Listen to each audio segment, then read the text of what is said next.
semuanya. Welcome back to the Forensics Podcast. Sebelumnya perkenalkan, aku host, namanya Rian. Nama saya Duta. Nama saya Sabila. Dan kita di sini ada guest star lagi ya. Oke, guest starnya itu adalah Jeng Jeng Beng. Halo bro. Iya. Jadi Perkenalkan diri dulu. nama saya Slamrian Sabto Triyono dari kelas 11 RPL. Saya yang mendapatkan beberapa medali-medali emas. Widih, keren banget. Terus nggak lupa dapat penghargaan siswa berprestasi 2024. Wih, banyak banget ya prestasinya ya. Mungkin dari Aslam bisa perkenalan lagi lebih dalam, kok bisa sih di posisi sekarang ini bisa dapetin banyak prestasi, bisa dapetin penghargaan. Bagaimana tuh ceritanya? Dari kecil gue emang udah suka sama matematika gitu. Jadi dari kelas 1 gue ingat banget, kelas 1 sebelum tidur tuh gue selalu ditagih hafalan perkalian. Oke. Jadi dari SD udah demen lah sama matematika. Sama orang tua tuh disuruh hafalin rumus-rumusnya. Iya, gitu. Oke. Terus waktu berjalan itu kan makin gede, emang seseru itu matematika. Ada ya orang Pas SMP nggak ada pengalaman yang lebih kayak sekarang ini karena kan corona ya. Jadi Iya, dimulai dari kelas 10 kan gue pernah ikut olimpiade dari UGM tingkat nasional juga waktu itu, tapi belum rezeki lah, belum dapat. Terus waktu itu nggak sempet ikut-ikut lagi tuh sampai sekarang ini. Pas kelas 11 sekarang ikut yang tadinya tuh ya udah ikut doang gitu, nggak ada tujuan menang. Iya, Tapi untuk ternyata- have fun aja ya, seru-seru terus, aja. Tapi ternyata pas diumumin pengumumannya ya kan, ada peraih medali emas. Widih, langsung emas ya. Gitu sih. Tapi yang bikin kamu menarik sama matematika apa sih? Karena kan rata-rata kalau anak pelajar kan yang nggak suka sama matematika karena apa ya, bikin puyeng gitu. Kayak nggak suka sama matematika, puyeng, hitung-hitungan mulu. Susah. Iya, karena kan kalau matematika kan lebihnya ke pemikiran logika kan. Nah itu nilai kalau pasti. dari Aslam apa sih yang bikin matematika seru untuk dipelajari? Ya itu tadi sih, karena dari kecil emang udah dibawa sama orang tua kan. Terus nikmatin aja gitulah matematika. Oke. Emang bisa dibikin seru kok. Karena dulu dari SD guru gua tuh yang ngajarin matematika bisa dipahamin kayak gitu. Jadi dibikin seru bisa, terus ngerti bisa gitu. Iya. Gitu sih. Karena juga apa ya, kalau misalnya kita itu lagi belajar itu seru atau enggaknya juga tergantung dari gurunya itu. Iya, tergantung cara metode kita mempelajarinya. Mungkin dari gurunya juga kalau asik pasti seru mata pelajarannya kan. Terus juga mungkin karena Kak Aslam dari kecil juga udah suka sama matematika, jadi pas dia setiap kali pelajari matematika tuh dibawa enjoy gitu, nggak Iya, dibikin betul. pusing. Bener banget kayak gitu. Terus kira-kira gimana sih awal perjuangan Kak Aslam nih untuk ikut olimpiade sampai dengan ada di titik yang sekarang? Perjuangan ya. Kalau perjuangan tadi ya pas kelas 10 kan sempat ikut satu olimpiade UGM yang tingkat nasional. Terus ya belum rezeki lah kayak gitu. Habis itu aslinya tuh pas kelas 10 udah ngambis lah bahasanya, udah belajar banget. Di sekolah juga ada PM sama Bunita waktu itu ya. Terus kan nggak menang kan, jadi ya udah nggak ikut lagi. Pas kelas 11 dapet dari temen dari IG gitu kan, lomba online tingkat nasional juga, ikutan dan nggak ada tujuan buat menang, jadi ya udah gitu aja. Jadi kan nggak terlalu belajar seambis kelas 10. Iya. Tapi pas pengumumannya dapat emas kayak tadi gitu. Oh, itu pas diumumin dapat emas jadi dapat motivasi lagi ya. Dapat motivasi lagi. itu jadi bikin salah satu alasan kenapa mau lanjutin lagi kan Olimpiade. Makanya pas abis pertama kali dapat emas itu, gue makin banyak ikut-ikut Olimpiade lagi lah. Iya. Sampai dapat penghargaan dari wali kota gitu. Widih, keren banget. ya. Nah ya Kak, saya mau nanya nih Kak, apa sih Kak motivasi Kakak buat ikut terus Olimpiade? Apa ada seseorang yang kayak menyupport Kakak gitu supaya Kakak bisa termotivasi untuk terus mengikuti Olimpiade itu? Motivasi utamanya sih karena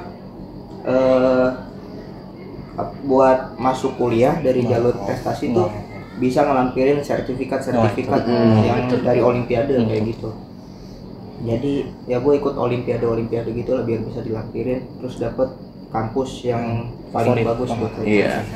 Itu kan ikut Olimpiade gitu kan pasti udah tahu dong kayak informasi ada Olimpiadenya gitu. Itu taunya dari mana tuh? Kalau misalnya ada Olimpiade nih tanggal segini, itu dapatnya dari mana tuh?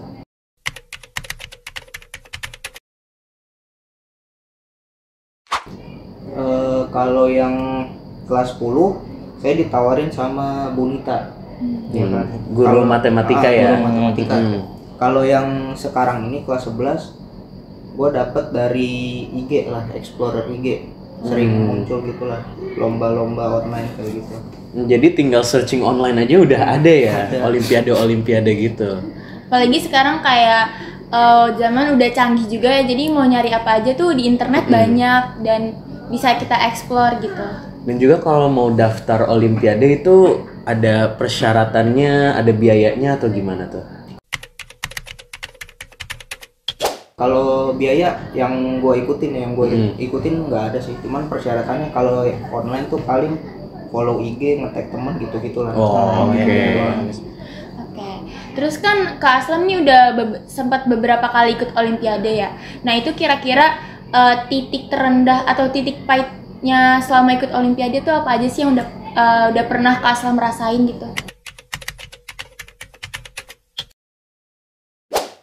Titik terendah pas Olimpiade itu paling kalau misalnya gua lagi ngerjain nomor yang tengah-tengah kayak total nomornya ada 40, terus gua belum bisa ngerjain di nomor 17.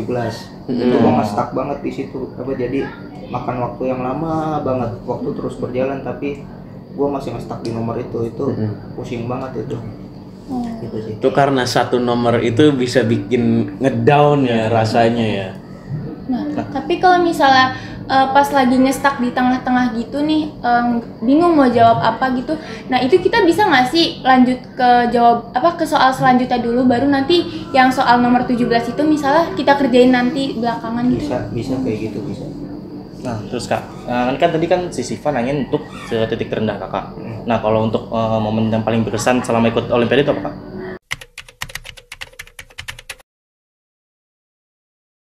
Momen yang paling berkesan ketika gua pertama kali menang Olimpiade itu, pas orang tua gua tahu langsung diapresiasi banget gitu. Langsung diapresiasi banget, hari liburnya langsung diajak liburan gitu. Wah, senang banget sih gitu. Karena emang keren banget ya, apalagi pas ikut Olimpiade di kelas 10 tuh belum rezekinya emang buat menang, tapi pas kelas 11 saya lanjut ikut Olimpiade tuh langsung dapat medali emas tuh keren banget sih. Iya, keren banget. Memang semua prestasi yang bisa didapetin itu. Untuk selanjutnya mungkin bisa kasih tahu sih prestasinya apa aja sih selain Olimpiade kalau ada, atau Selain Olimpiade. Mungkin kayak Ada juara enggak? di kelas gitu iya. atau gimana? Akademik.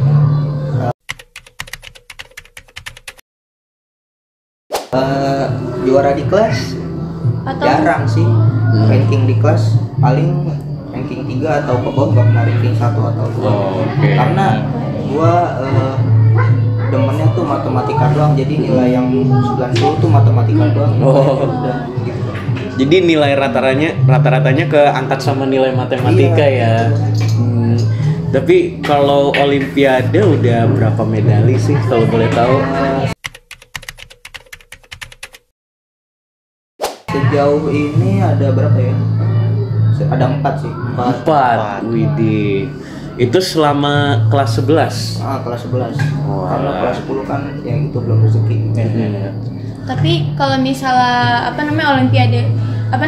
olimpiade yang mungkin sejauh ini Kak Aslam udah pernah ikutin tuh kan lebih ke bidang akademik ya. Nah, kalau misalnya prestasi yang di bidang non akademik itu kira-kira ada nggak yang udah pernah diraih sama Kak Aslam? Kalau itu belum ada sih, karena ya nggak tertarik juga. Terus gue juga nggak bisa olahraga. Lari sebentar kan capek banget. Iya, memang spesialisnya di bidang akademik ya. Kerja otak bukan kerja otot. Iya, benar. Oke. Terus kira-kira apa ya? Selama Kak Aslam sejauh ini ikutin olimpiade, itu gimana sih metode belajarnya sampai bisa menang dan meraih medali emas gitu? Metode belajarnya, gue belajar kalau lagi pengen aja, nggak ada target. Iya, nggak ada sesuai mood ya. Misalnya hari ini harus belajar 5 jam gitu, nggak ada. Jadi paling pernah satu hari gue banyakkan mainnya daripada belajarnya, karena tadi gue belajarnya sesuai mood gitu. Gue belajarnya pengen aja. Karena kalau belajar kayak gitu kita bisa enjoy dan bisa lebih paham gitu. Iya, benar ya. Tapi tetap aja kalau misalnya kayak gitu itu yang dipelajarin itu kayak dari buku paket sekolah atau lihat dari Google, nyari rumus-rumusnya atau gimana itu?